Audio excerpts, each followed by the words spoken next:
Alright, so I said I would do a follow-up video on the pond. This is after it's been up for, I want to say, maybe 5 months, 6 months now.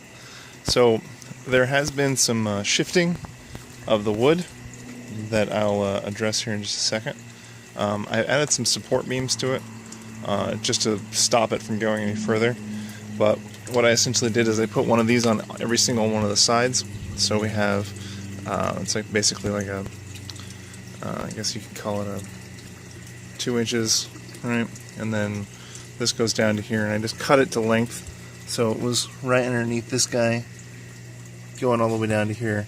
And what this does is it keeps all the wood together. So I made it so each of these, and there's a small gap here, but each of these were somewhat flush. So all goes all the way down to here with just individual wood screws that I went down to the side. So these guys right here, you can kind of see how the wood's shifted over there in the corner, right back there. So it's kind of gone over that direction, and I think it's due to the amount of water we had, or just the wood doing what wood does. So I'm not really sure if it's a overall long-term problem. It's kind of done a little bit of this bowing effect here towards it. Everything here was all flush before, but if you see right down here at the bottom, see there's a gap in between these spots. So hindsight, I think I would have used more lag bolts just along the entire length of it, or just built this into it in the beginning, just right here on the sides, so to add an extra layer of stability for the middle, because the middle kind of bowed out a little bit. So this guy right here, you can kind of see where the things separated a little bit from the sides.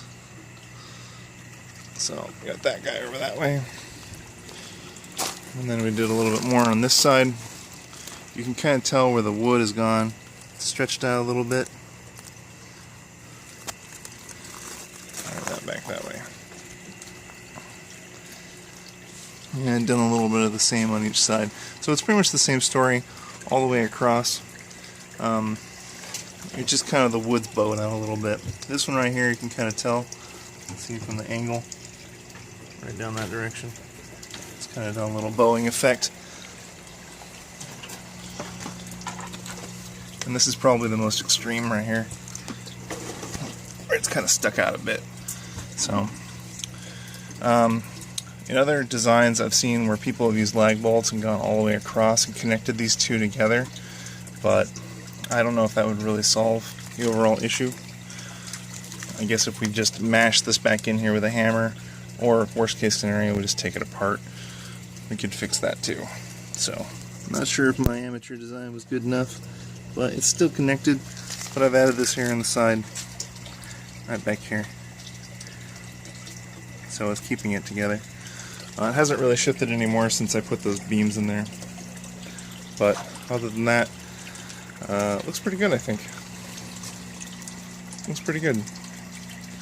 We got a little filter going up there, a little box for it. And we have some pretty good sized koi in here now. Koi don't want to make an appearance. That's fine. Okay. And that is my update. And that is a taro plant right there that seems to be doing really well in the shade. So, really big taro plant.